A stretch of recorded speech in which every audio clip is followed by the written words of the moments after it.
আছেন আল্লাহর ফেরেশতারা ঘুমান না। এখানে এসে কয়েকটা শব্দ বলেন। এক নম্বর শব্দ হলো রব্বুল আলামিন গো, এই সমস্ত ছেলেরা যখন কোরআনটা তেলাওয়াত করে তোমার কিতাব, নিজে থেকে বলছি না, আপনি বানি ইসরাইল বোধহয় যে ৭৭ নম্বর আয়াতটা খুলবেন পেয়ে যাবেন। আল্লাহ কি বলছেন? আল্লাহ রাব্বুল আলামিন বলেন ওয়া কুরআনাল ফাজরি ইন্না কুরআনাল ফাজরি কানা মাশহুদা। আল্লাহ রাব্বুল আলামিন বললেন, যে লোকটা ফজর ওয়াক্তে নামাজ পড়ার পরে, ফজরের সালাত আদায় করার পরে কোরআনটাকে তেলাওয়াত করবে, কোরআনটাকে পড়বে, যে ব্যক্তিটা, যেই লোকটা কোরআনটা তেলাওয়াত করবে, ওয়া কুরআনাল ফাজরি কানা মাশহুদা, রব্বুল আলামিন বললেন তার জন্য কিয়ামতের দিন এই কোরআনটা সুপারিশ করবে। আমার ভাইজানেরা, তাহলে পরে আপনি লক্ষ্য করুন, যদি ফজর ওয়াক্তে আপনার জন্য কি হয়ে যায়, ফজর ওয়াক্তে যদি সাত পড়লে, পড়ার পরে যদি কিয়ামতের দিন সাক্ষী হিসাবে দাঁড়ায়, তাহলে আল্লাহর কসম বিশ্বাস না হতে গেলে কালকে হয়তো ছুটি থাকবে, আবার পরশুদিন ফজর ওয়াক্তে যখন বিছান থেকে উঠবে, তো উঠার পরে মাদ্রাসার ফিল্ডে চলে আসবে। মাদ্রাসার ফিল্ডে এসে কি দেখবেন?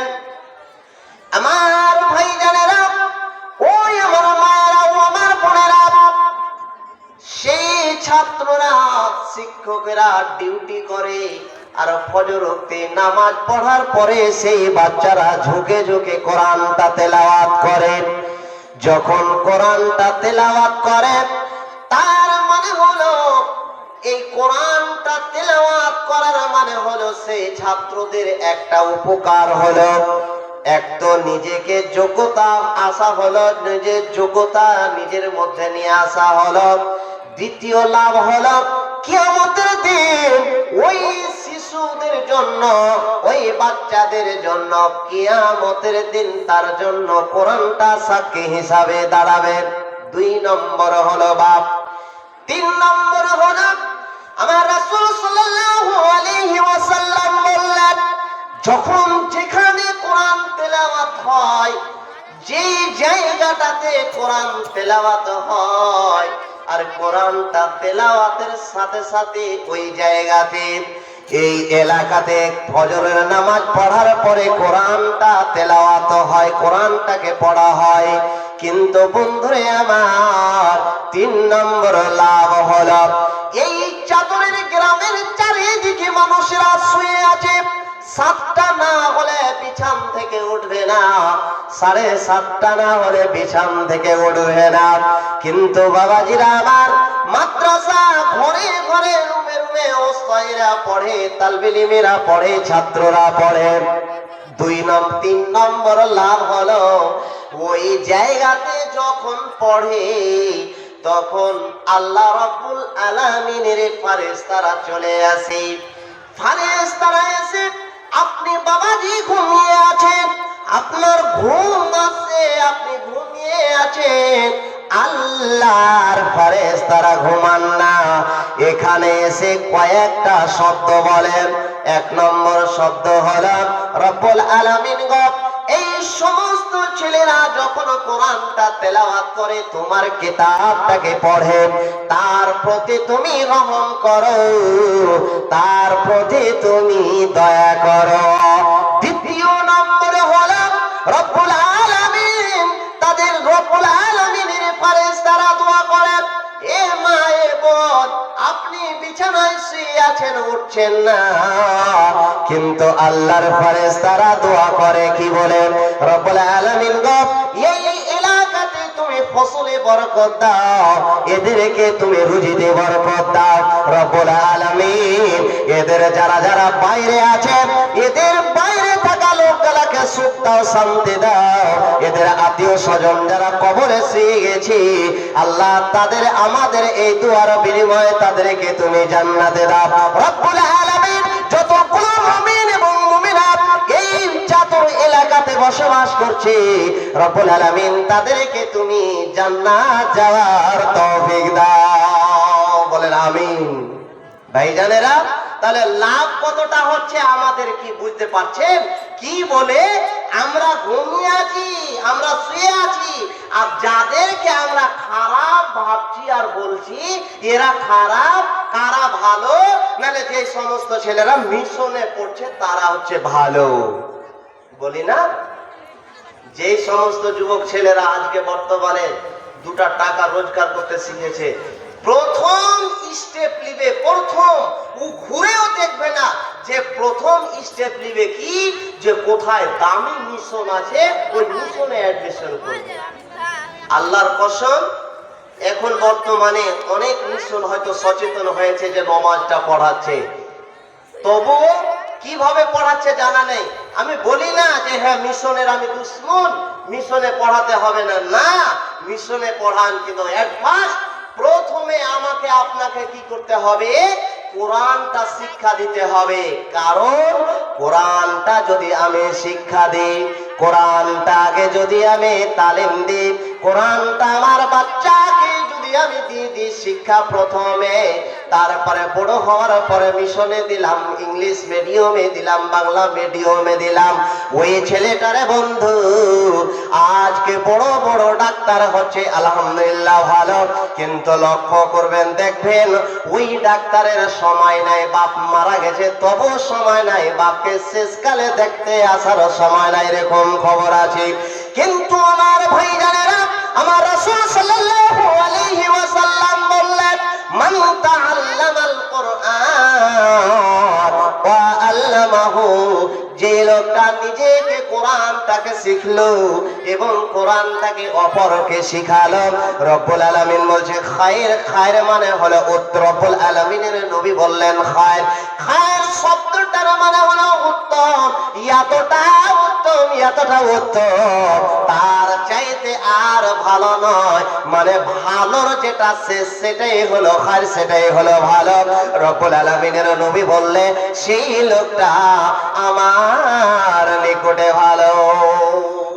তাহলে বুঝা গেল কি মুদ্রা কথাতে আসেন, কোরআনটা যদি আপনি শিক্ষা দেন, তাহলে কোরআনটা শিক্ষা দিতে গেলে আপনার লাভ কি হবে?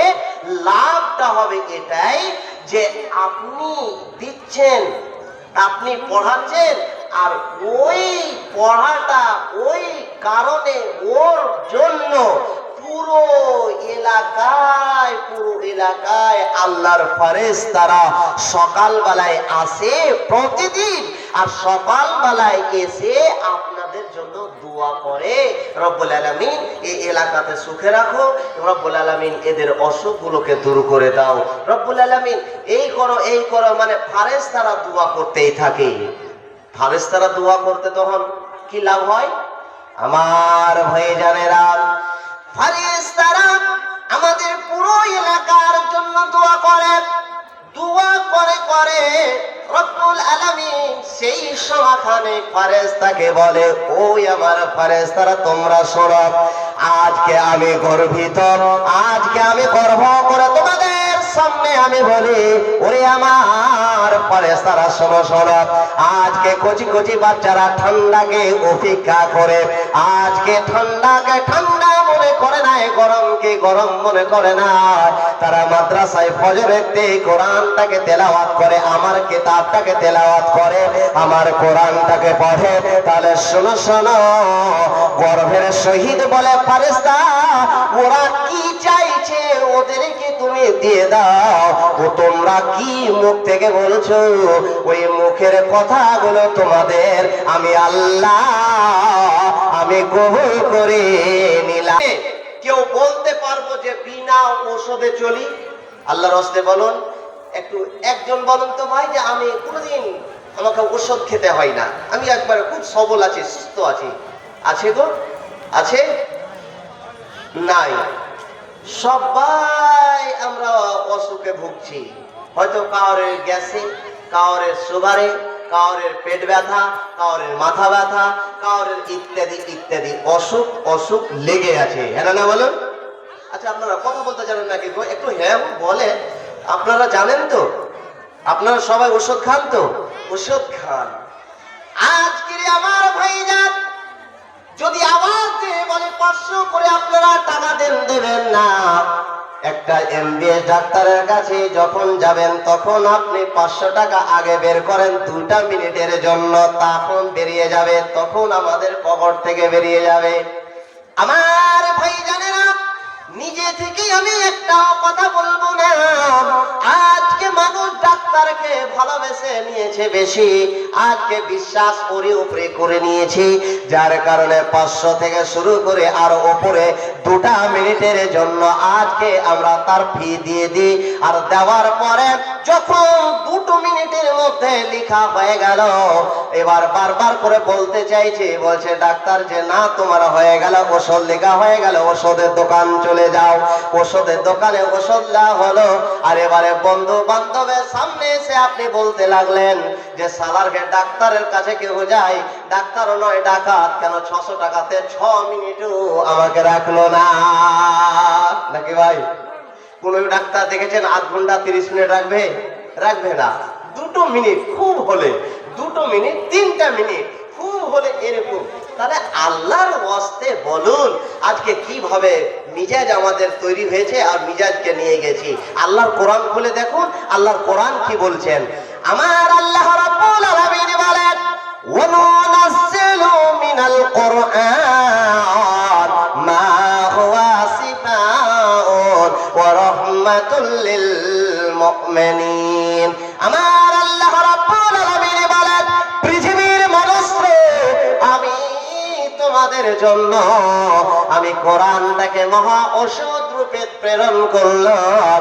আমি তোমাদের জন্য, মুমিনের জন্য আমি কোরআনটাকে ঔষধ রূপে পৃথিবীর বুকে দিলাম। আজকের বাবাজি, আমার ভাইজানেরা, আমার ও আমার মায়েরা, আমার বোনেরা, আজকে যদি আমার মধ্যে কোরআন থাকতো, আপনার মধ্যে কোরআন থাকতো, আজকে যদি আমি পাঠে সকাল বেলায় কিছুক্ষণ, সন্ধ্যা বেলায় কিছুক্ষণ যদি আমি পাঠ করতাম, আপনি যদি পাঠ করতেন, ও তাহলে পরে আমাকে কোনো বড় ডাক্তারের কাছে যেতে হতো না। আমার আল্লাহ বলছে, ওরে কোরআনটাকে পড়বে, আজকে স্থির করে নিন যাবে, যেই সূরাগুলো জানি ওইগুলো পড়বো, আমার লাভ কি হবে, আমার উপকার কি হবে। আমার ভাই জানেরা, আমার মায়েরা, বোনেরা, আপনি কোরআনটা আজকে শুধরে যান, কালকে থেকে দেখবেন আপনার মধ্যে শান্তি চলে আসবে, অসুখগুলো দূর হয়ে যাবে। যেহেতু আমার আল্লাহ বলছে এটা হচ্ছে তোমাদের জন্য মহা ঔষধ, তাহলে বন্ধুরে আমার, কালকে থেকে যখন পড়বেন, আল্লাহ পাক রব্বুল আলামিন বলছে, যখন তোমরা আমার কোরআনটাকে পড়ো, আমার কিতাবটাকে পড়ো, তখন আমি আল্লাহ তোমার ঈমানটাকে বৃদ্ধি করে দিই, তোমার ঈমানটাকে বাড়িয়ে দিই। আমার আল্লাহ রাব্বুল আলামিন বলেন, ইন্নামাল মুমিনুনা আল্লাযীনা ইযা যুকিরাল্লাহু ওয়াজিলাত কুলুবুহুম ওয়া ইযা তুলিয়াত আলাইহিম যাদাতুহুম ঈমানা ওয়া আলা রাব্বিহিম ইয়াতাওয়াক্কালুন। আমার আল্লাহ রাব্বুল আলামিন বলেন, তোমরা যখন আমার কিতাবটাকে তিলাওয়াত করো, আমার কোরআনটাকে যখন তোমরা পড়ো, আমি আল্লাহ তোমার ঈমানটাকে বৃদ্ধি করে দিই। আমি আল্লাহ তোমার কোরআনটাকে, তোমার কোরআন পড়ার জন্য আমি তোমার ঈমানটাকে আমি বাড়িয়ে দিই। তাহলে কোরআনটা বেড়ে যায়, ঈমানটা বাড়বে কখন? যখন আমার মধ্যে, আপনার মধ্যে কোরআনটা চলমান থাকবে, তেলাওয়াত থাকবে। একটা কথা বলি বাপ, আপনারা বলবেন মৌলভী সাহেব জি কত অভাগী কপাল, কত কপাল খারাপ। কইছে কেন? কইছে এখন শুনতে খুব ভালো লাগছে, জি মৌলভী সাহেব শুনতে ভালো লাগছে, কিন্তু 4 আঙ্গুলের কপাল কত আল্লাহ খারাপ করেছে যে আল্লাহ আমাকে কোরআনটা শিখায়নি। বলি কি বলি না ভাই? বলি তো। কোরআনটা আমরা কতজন জানি না? অনেকজন জানি না। তাহলে জানি না, আরে জানি না জানি না জানি না বলে কবরে পা দিয়ে দিলাম, মাটি চাপিয়ে দিল, তবু আমার জানা মানে জানি জানি বলে আমি স্বীকার করলাম না, জানি জানি বলে আমি মেনে নিলাম না। আর আমি যদি বলি যে যতজন আছেন এখানে, হাজার হাজার পুরুষ, হাজার হাজার নারী আছেন, সবাই আপনারা কোরআন পড়তে জানেন, তাহলে কথাটা কার সত্য হবে, কার ভাই হবে? বলবে যে বলবি সাহেব তোমাকে একটা গুণিকদার মনে হচ্ছে। বলছে কেন? বলছে ভাগ্যের কথা বলে দিতে পারছো জি। তো ভাগ্যের কথা কেন? বলছে এই জন্য ভাগ্যের কথা যে আমরা কোরআন পড়তে অনেক জানি না, খাইটা খাওয়া মানুষ, সাধারণ মানুষ, আর তুমি বলছো কোরআন পড়তে জানো। প্রমাণ করে দিই। আমার ভাইজানেরা, যেই দিন আপনি যুবক হয়েছিলেন, ওই আমার বোনেরা, যেই দিন আপনি যুবতী হয়েছিলেন, আপনার মাথাতে এসেছিল যে এখন আমার বাবা আমার বিয়ে দিবে, তার মানে আমাকে একদিন চেয়ারে বসতে হবে। চেয়ারে বসতে গেলে এমনি এমনি ছেড়ে দেবে না, আপাতত কিছু না জানলেও সূরা ফাতিহাটাকে শিখতে হবে। আলহামদুলিল্লাহ রাব্বিল আলামিন এই সূরাটাকে জানতে হবে। কুল আল্লাহু আহাদ আল্লাহুস সামাদ এই সূরাটাকে জানতে হবে। আমার ভাইজানেরা, আমার মায়েরা, আমার বোনেরা, ভালো করে শুনুন। একটু আগে আমি বললাম কোরআনটা আমরা সবাই পড়তে জানি, কোরআনটা আমরা সবাই পড়ি, কিন্তু জানি না বলে আমরা চালিয়ে দিচ্ছি। না বন্ধুরা, কোরআনের মধ্যে 114টা সূরা আছে। 14টা সূরার মধ্যে একটা সূরা হলো সূরা ফাতিহা। সূরা 114টার মধ্যে সূরার মধ্যে একটা সূরা হলো কুল হুয়াল্লাহু আহাদ, সূরা ইখলাস। আরো হয়তো অনেকে কয়েকটা আরো সূরাগুলো জানে। তাহলে কোরআনের যদি সূরা হয়, তাহলে ফজর উঠতে যখন আমি বিছান থেকে উঠে গেলাম, সালাত আদায় করে নিলাম, নামাজ পড়ে নিলাম, আমি রাস্তায় চলছি, আল্লাহর কোরআন যদি আমি পড়তাম, ওই সূরা যদি দুটো আমি পড়তাম, তাহলে আমার ঈমানটা বেড়ে যেত। এবং আমার আল্লাহ বলেছেন মা হুয়া শিফাউন, সব অসুখের যে এটা হলো একটা ওষুধ। তাহলে ডাক্তারের কাছে 600 টাকা 500 টাকা আমাদের ফি দিয়ে ওষুধ দেখাতে হতো না।